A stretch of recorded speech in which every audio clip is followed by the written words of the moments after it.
हुजूर बाबा सावन सिंह जी महाराज की जय। रूहानी डायरी भाग 2 अध्याय 5 हालात निवास डेरा व दौरा सिकंदपुर। मासिक सत्संग के लिए संगत आ रही थी। हुजूर को आजकल खारिश, कमजोरी, हाजमा आदि की शिकायत है, मगर काम बराबर पहले की तरह कर रहे हैं। 25 फरवरी को मासिक सत्संग दोपहर के 1 बजे से लेकर 4 बजे तक रहा। एक हिंदुस्तानी कर्नल साहिब भी तशरीफ़ लाए थे। पहले हुजूर स्वामी जी महाराज के सार वचन छंदबंद में से फागुन का महीना लिया गया। हुजूर ने खूब व्याख्यान दिया कि अमीरों और गरीबों की होली में फ़र्क होता है। अमीर लोग रंग गुलाल आदि से होली खेलते हैं। गरीब और गंवार लोग कीचड़, नालियों का पानी आदि एक दूसरे पर फेंकते हैं। लेकिन परमार्थी लोग मन और रूह को समेटकर सूक्ष्म मंडलों में शब्द के साथ विलास करते हैं। परंतु दुनियादार लोग मन और इंद्रियों के भोगों में फंसकर दुख उठाते हैं और पाप पुण्य करके दुख सुख के अधिकारी बनते हैं। हुजूर स्वामी जी महाराज ने क्या खूब कहा है। यह नरदेही फागुन मास, सूरत सखी आई करन बिलास, तुझको फिर कर फागुन आया, समल के लियो हम समझाया। क्योंकि 84 लाख योनियों में चक्कर लगाकर मनुष्य देही मिलती है।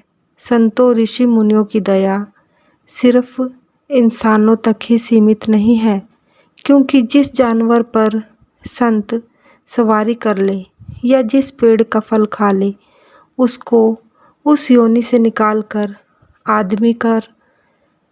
आदमी का शरीर दे सकते हैं। फिर जब वे जीवात्माएं ऋषि मुनियों संत महात्माओं के सत्संग में आती हैं, तो उनसे संत कहते हैं कि अब मन इंद्रियों की अधीनता छोड़कर शब्द को पकड़ो और साथ अभ्यास की युक्ति भी बताते हैं, जिसके जरिए इंसान आला रूहानी लोकों में जाकर जन्म मरण और इस संसार से मुक्त हो जाता है। इसके बाद गुरु नानक साहिब का बिक बोहिथा लिया गया। बाद में सरदार भगत सिंह साहिब ने मारू राग में अपनी लिखी कविता सुनाई, जिसका मतलब था कि जब सतगुरु ने इस दुनिया में अवतार धारण करना था, सब ग्रहों और नक्षत्रों ने एक कमेटी की, जिसका प्रेसिडेंट सूर्य हुआ, और सब ने एक मत से यह मता पकाया कि ऐसी रूह को हर तरह की मदद दी जाए। चुनांचे घनिष्ठा नक्षत्र ने यह पेशकश की कि सतगुरु के जन्म के वक्त मेरा पहरा होगा और मैं उनको धन दौलत मान बढ़ाई दूंगा। सूर्य ने कहा कि मैं शत्रु ग्रह में खुद बैठूंगा, और सूर्य पुत्र शनि ने कहा कि मैं हर तरह से इस काम में अपने पिता की मदद करूंगा। बृहस्पति, जो कि सब ग्रहों का गुरु है, उसने कहा मैं निर्मल बुद्धि, खूबसूरत जिस्म, ज्ञान और सूझबूझ दूंगा। आदि आदि। मंगलवार 27 फरवरी को लाला जय रामदास कपूर के भोग की रस्म थी। हुजूर अमृतसर तशरीफ़ ले गए। वहाँ 5 बजे के करीब लाला जी के मकान के सहन में भोग की रस्म अदा की गई और प्रसाद बांटा गया। उस रात हुजूर अमृतसर सत्संग घर में ही ठहरे। दूसरे दिन सुबह 9 बजे सत्संग हुआ। सतगुरु का नाम पुकारो, सतगुरु को हीरे धारो लिया गया। हुजूर ने फरमाया कि जो भी नाम कोई कामिल महात्मा किसी व्यक्ति को बता दे, वही उसको प्रेम प्यार से जपना चाहिए, क्योंकि वह महात्मा जिम्मेदार होता है। जैसा कि भाई बेला को गुरु गोबिंद सिंह साहिब ने, जबकि आप घोड़े पर सवार होकर लड़ाई पर जा रहे थे, बजाय गुरु मंत्र देने के यह फरमाया था,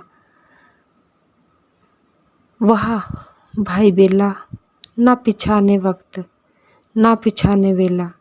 गुरु साहिब का मतलब तो यह था कि मैं तो जाने की जल्दी में हूँ और तुम मुझसे इस वक्त गुरु मंत्र मांगते हो। मगर वह सीधा साधा व्यक्ति समझा कि यही गुरु मंत्र है, यह ही गुरु मंत्र है। उसको सारा दिन रटता रहा। जब रात को गुरु साहिब लड़ाई से वापस आए और दरबार लगा तो उनके ग्रंथी ने हंसी मजाक में गुरु साहिब से पूछा कि महाराज जी, क्या भाई बेले को कोई मंत्र जपने को दे गए थे? तो उन्होंने फरमाया कि हमें तो याद नहीं कि कोई मंत्र दे गए हों।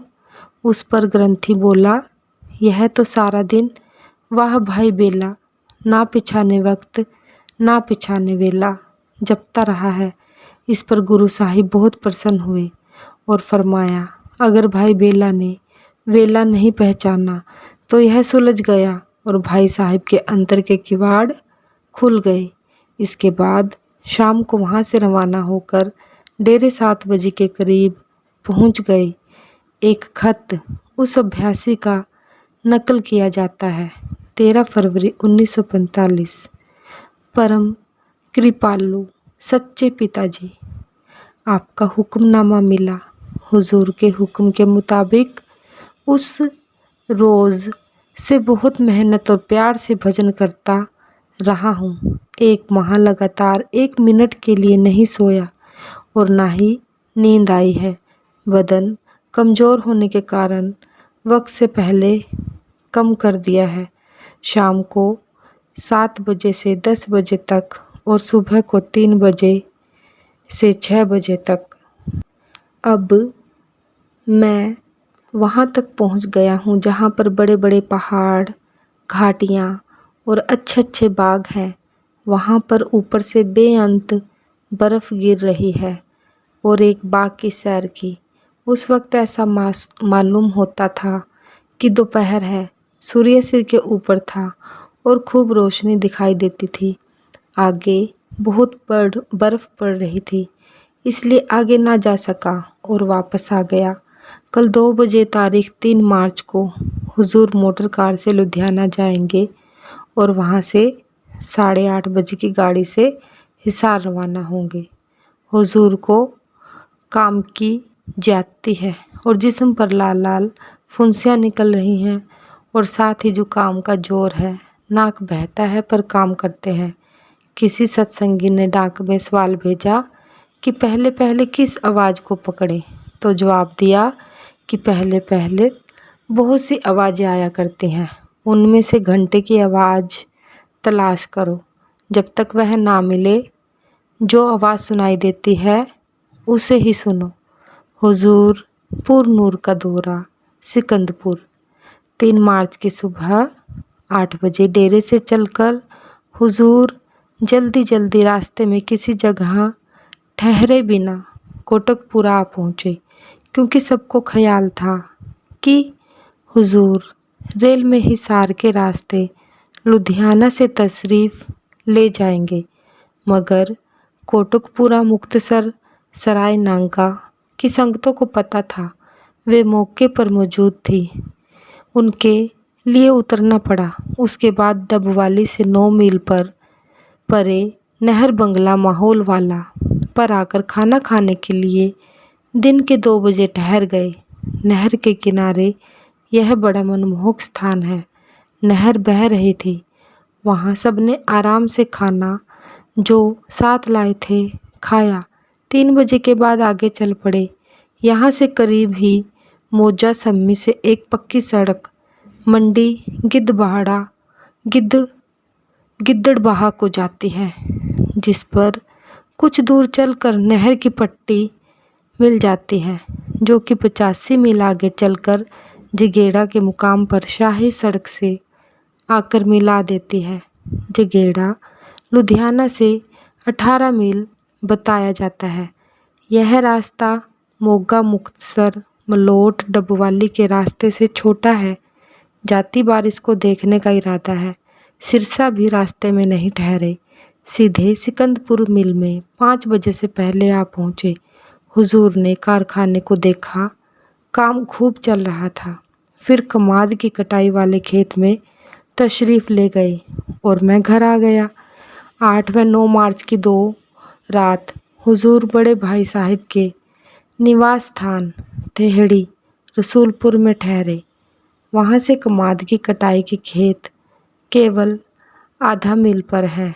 सारा दिन कमाद की कटाई कराते और शाम को भाई साहब के यहाँ आकर जाकर खाना खाते और सोते। 10 तारीख को शुगर मिल में से होकर सिकंदपुर वापस तशरीफ़ ले गए। एक हवलदार साहिब 2 माह की छुट्टी पर तशरीफ़ लाए हैं। मुझसे बातें करते रहे कि जापान, बर्मा, सिंगापुर, मलाया आदि सब खाली कर देगा, मगर अमेरिका चाहता है ये सब उसको दिए जाएं। ईरान पर रूस की निगाहें हैं। वहाँ मिट्टी के तेल के कुएं हैं। क्योंकि मैंने सिविल में नौकरी की है, इसलिए मुझे मिलिट्री अफसर की अलग अलग पदवियों का बिल्कुल पता नहीं। हवलदार ने बताया 2 किस्म के अफसर होते हैं, एक केसीओ, दूसरे वीसीओ।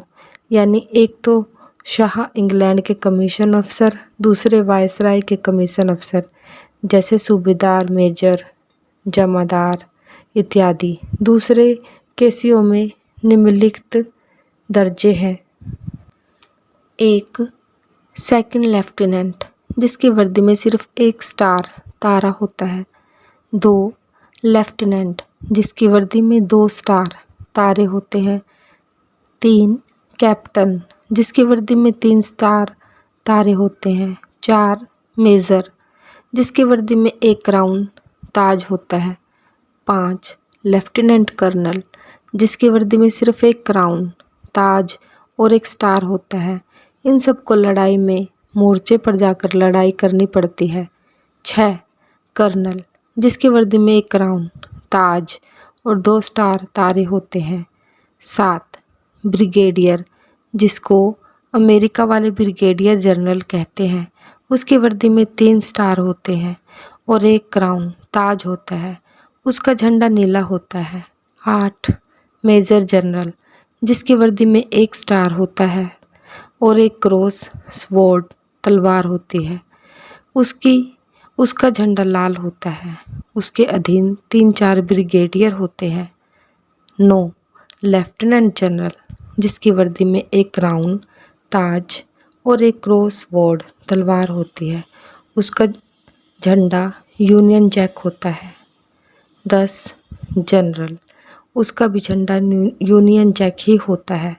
उसकी वर्दी में 1 स्टार और 1 क्राउन और 1 क्रॉस स्वॉर्ड तलवार ही होती है।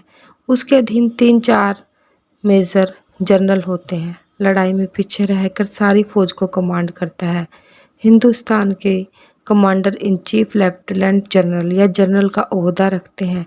लेफ्टिनेंट जनरल को 4,500 रुपया मासिक वेतन मिलता है। जनरल को 5,000 के करीब, कमांडर इन चीफ को सूबे के गवर्नर जितनी तनख्वाह मिलती है।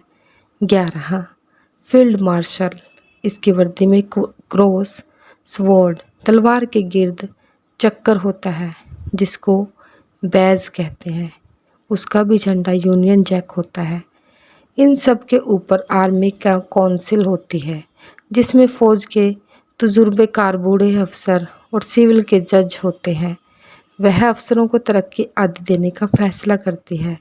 14 मार्च को मलहर में जाकर हुजूर ने शिकायत की कि 2 साल से खारिश की तकलीफ़ है। मैं मालिक की मौज में राजी हूँ। मैंने देखा है हुजूर के जिस्म पर लाल लाल दाने उभरे हुए हैं। हुजूर ने बताया कि जहाँ से खुरचा जाता है खून निकल आता है।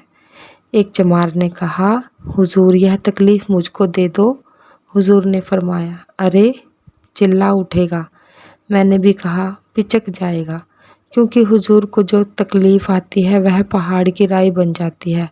अगर मामूली आदमी को वह तकलीफ़ दी जाए तो खबर नहीं क्या मुसीबत का पहाड़ टूट पड़े। बावजूद इसके हुजूर की मेहनत का यह हाल है कि होदियों में, कमाद में दोपहर की धूप और गर्मी में बैठे रहते हैं। आजकल मार्च में इस तरह धूप बड़ी तेज होती है, धूप में चलने को जी नहीं करता।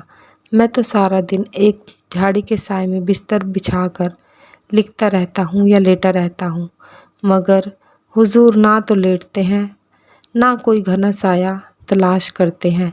गन्नों की आड़ में जाकर बैठते हैं और बैठे रहते हैं। 16 मार्च 1945 को यकायक इस कदर गर्मी महसूस हुई कि रात को कोई कपड़ा ओढ़ कर नींद नहीं आई। बहुत देर तक मच्छर काटते रहे। दोपहर को धूप यहाँ खूब पड़ती है। 17 मार्च को दोपहर को 3 बजे लू भी महसूस होती थी। एक सत्संगी ने लिखा कि मैं तारे देखता हूँ, आगे रूह नहीं जाती। जवाब दिया कि तारों को देखते रहो और सुमिरन करते रहो। 18 मार्च इतवार को होदिया से सिरसा शाम को 3 बजे हफ्तावारी सत्संग के लिए गए। वहाँ हुजूर स्वामी जी की वाणी में से गुरु भक्ति पर गुरु गुरु मैं हृदय धरती लिया गया। हुजूर ने फरमाया कि इंसान में 5 तत्व पूरे हैं, बाकी जितने जीव 4 पाए, परिंदे, कीड़े, घास फूस, वृक्ष आदि हैं, उनमें तत्वों की कमी है। इसलिए 5 तत्व वाला इंसान अगर इनको पूजे तो वह पतन की ओर जाएगा। फिर जिज्ञासु पूछेगा कि परमात्मा तो दिखाई नहीं देता, इंसान इंसान को क्यों गुरु कहे और उसे पूजे? उसका जवाब यह है कि गुरु की तार खुदा से जुड़ी हुई है। वह दयाल पुरुष से संदेश लेता है। जैसा मौलाना रूप साहिब ने कहा है, नामा बरनामा पैक पर बैक पैक बर पैक अस्त। संतों को हर वक्त मालिक से हुक्म आते रहते हैं। हम गुरु की सेवा इसलिए करते हैं कि वह हमारी तार भी दयाल पुरुष से जोड़ दे। इसलिए हुजूर स्वामी जी महाराज इस शब्द में फरमाते हैं कि गुरु की पदवी देवी देवताओं, ब्रह्मा पार ब्रह्मा, राम कृष्ण पैगंबरों, अवतारों आदि सबसे बड़ी है, क्योंकि हमने उनको देखा नहीं है, उनकी बाबत किताबों में पढ़ा या किसी से सुना है। गुरु ने हमें अंदर ले जाकर हर एक के दर्शन कराए और सबकी पदवी जुदा जुदा गुरु की बदौलत हमें पता लगती है। इसलिए हमारे लिए तो गुरु ही बड़ा है। अगर गुरु ना होता तो हम उनके दर्शन ना होते, हमें उनके दर्शन ना होते, ना ही उनकी पदवी की खबर होती। आत्म परमात्म नहीं मानूं, जोगी मुकाम में अल्लाह यानी सहस्त्र दल कमल को आत्मा कहते हैं, ब्रह्मा को परमात्मा कहते हैं। उनके नज़दीक ब्रह्मा के परे कुछ भी नहीं है। जब गुरु की शरण में कोई आए तो उसको चाहिए कि अपने सब शक व संदेह गुरु से पूछ कर दूर करे और जो जप तप व्रत पूजा वह कर रहा हो वह भी गुरु को बता दे। फिर जैसे गुरु हुक्म दे वह करे, ना कि पहले अभ्यास को जारी रखे। जो गुरु मार्ग देहि बताई, सोई निज कर्म धर्म हुआ भाई। क्योंकि गुरु जिम्मेदार हो जाता है। असल में गुरु शब्द है, गुरुमुख वह है जो शब्द की कमाई करके अपनी रूह पर से तीनों शरीर यानी स्थूल, सूक्ष्म और कारण 25 प्रकृतियाँ और तीनों गुणों के गिलाफ उतार कर पार ब्रह्म पहुँच जाए। 20 मार्च आजकल कमाद की कटाई बड़े साहिब के निवास स्थान के पास हो रही है। कल 19 मार्च की दोपहर को हमारे कमाद के गड्ढे गाड़ियाँ मोरीवाला गांव की शामलात में से गुजर रहे थे कि वहाँ के कुछ लोगों ने गड्ढे वालों पर हमला कर दिया। कुछ एक आदमियों को चोट आई। दोपहर के 2 बजे हुजूर खाना खाकर डाक सुन रहे थे कि लोग भागे हुए आए और सूचना दी कि जल्दी दौड़ो, हमारे आदमी पीटे जा रहे हैं। यह घटना वहाँ से 2 मील के फासले पर हुई थी। हुजूर उसी वक्त चल दिए और सब संगत कोई 100 आदमी और जिसके हाथ में आया लेकर चल दिए। मेरे दिल में फिक्र था कि अगर ये आदमी वहाँ गए तो ज़रूर कोई ना कोई खून खराबा हो जाएगा और हम पर यह इल्ज़ाम लगाया जाएगा कि हमने उनके घर में जाकर हमला किया है। गुरु को सर्वज्ञ समझकर साथ हो लिया।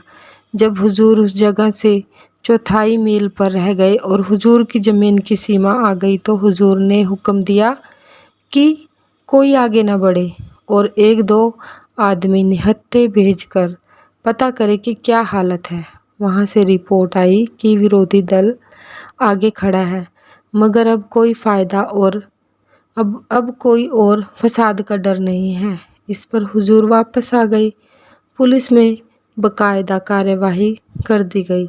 अगर हुजूर अपने आदमियों को ना रोकते तो ज़रूर फसाद बढ़ जाता और मुकदमों तक नौबत पहुंचती।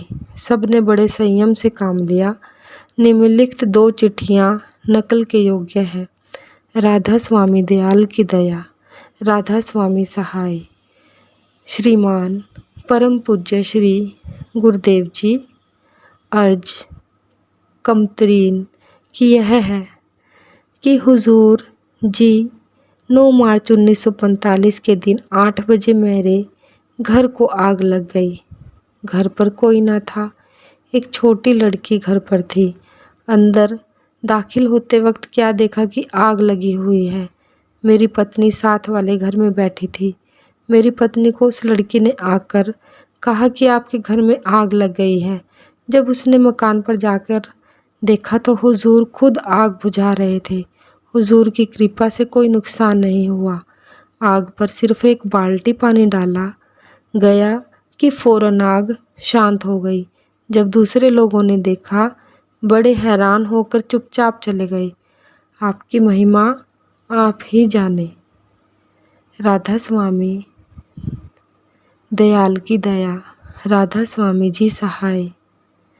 मुतसिल आदमपुर 18 मार्च 1945।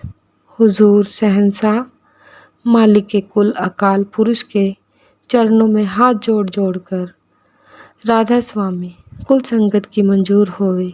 हकीम का भाई जिस समय स्वर्गवास हो गया, शहंशाह तो हर तरह से जानते हैं उस वक्त का हाल है। पहले माता जी आए, फिर शहंशाह आप आए। दोनों आकर संभाल कर गए कि भाई स्वर्ग ने कहा कि महाराज जी मैं बहुत पापी था, अब मेरे पाप माफ़ कर दो। फिर उसने कहा लकड़ियाँ चिता कर ले जाओ और मुझे बाहर ले जाओ। इतनी बातें करके चढ़ाई कर गया। शहंशाह ने बड़ी रहमत की कि मौत के समय महाराज जी और माता जी ने आकर संभाल की। गरीबों पर दया करते रहे। 23 मार्च को सुबह 5:30 बजे प्रातः ही हुजूर कार में डेरे की तरफ रवाना हो गए। डबवाली से आगे सम्मी नाम के एक गांव से गिद्दड़बाहा मंडी को पक्की सड़क जाती है। उस पर 1 मील के लगभग जाकर एक छोटी नहर की पटड़ी पर चढ़कर 8 बजे सुबह भटिंडा आप जा पहुँचे। उस नहर पर पहले भटिंडा सामा सट्टा और फिर भटिंडा फिरोजपुर रेलवे लाइनों के पुल आते हैं। वहाँ सरदार सोहन सिंह भंडारी ने लाला मड्डीमल के कारखाना दाल में हुजूर के लिए आराम का इंतज़ाम कर रखा था। चुनांचे वहाँ 1 घंटा आराम करके फिर उस पटरी पर जो कि सरहिंद नहर की ब्रांच है आगे चल पड़े। उस नहर के दोनों तरफ खूब हरियाली मालूम हुई और फसलें भी थी। थोड़े थोड़े फासले पर बड़े बड़े देहात नज़र आए, जैसे कल्याण फुलां, उनके बाद शहणा जो कि जगराव की तहसील में बड़ा कस्बा है। आखिरकार 90 मील नहर पर सफ़र करने के बाद पक्की सड़क जो लुधियाना से मालेरकोटला को जाती है आ गई। इस पर सैयद गांव, पटेहर व उसके बाद ढीलों आए। लुधियाना यहाँ से 17-18 मील है। यह रास्ता बनिस्बत लुधियाना, मोगा, मुक्तसर, मलोट, डबवाली के ज़्यादा बारौनक, ठंडा और छोटा है। लुधियाना 1 घंटा खाना खाने में लगा कर फिर चल पड़े। वहाँ से फिल्लौर, गोराया, मौली, फगवाड़ा, जालंधर, छावनी की संगतों को दर्शन देते हुए हुजूर शहर सरदार साहिब के निवास स्थान पर आकर 2 घंटे रुक गए। वहाँ से कपूरथला होते हुए शाम के 7 बजे डेरे पहुँचे। यहाँ सत्संगियों की भीड़ जमा थी, क्योंकि सत्संग के लिए बहुत से लोग आए हुए थे। सतगुरु तेरा ही आसरा, सतगुरु तेरा ही आसरा। हुजूर बाबा सावन सिंह जी महाराज की जय।